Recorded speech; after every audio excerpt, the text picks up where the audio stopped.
Yeni şu İsmail Akam'ın yurtta boğan Poğuçili Medi'yle etkan Poğuçili yıldaşını etkileye bunlar.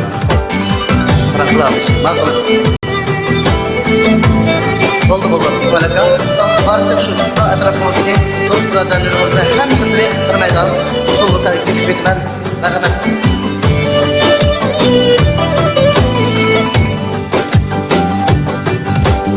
Vay tuğçi cennemay, vay şallar içi dayay. Allah yok işken sendek cemal, vay sendek cemal ey.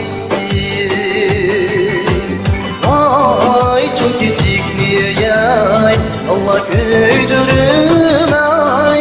Vay şeydayı kıyıl hanısa cemal, vay sendek cemal ey. Topuna İsmail Aka oturmamız sen.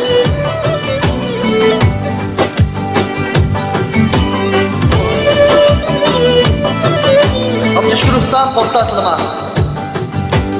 Vay kızgıdı senimay, vay kıldın beni ay.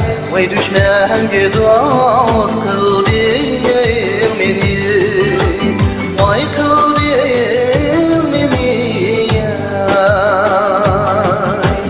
Vay bir karab cennemay, vay içki gülüm ay. Vay ayrılgısız kıldın beni, vay kıldın beni ay. İsmail Aka, biyit etmemem la. Özledin kessin.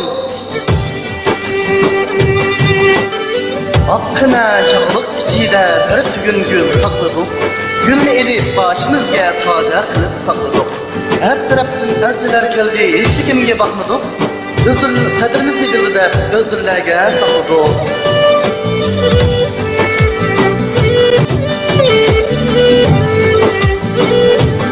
Serik zafer kap açılır, her dem açılır.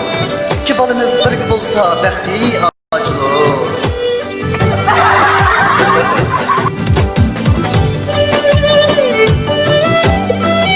Komul biyitlerden ariye. Makul buldum. Yolla açılsa özlege ayrım yakalayan şoför kesti. Gülmüdüm bu camidin yarim seni. Vay başımdaki, canım başımdaki. Hiç de bunalmadım günlerdi. Vay başımdaki, vay dost.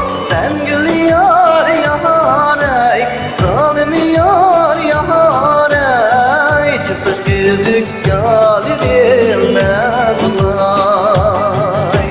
Vay yaray, vay dağım ey cinnim. Tacılarımız Recep yarış getirdi İsmail Aka. Ben yarışlar Recep Balma.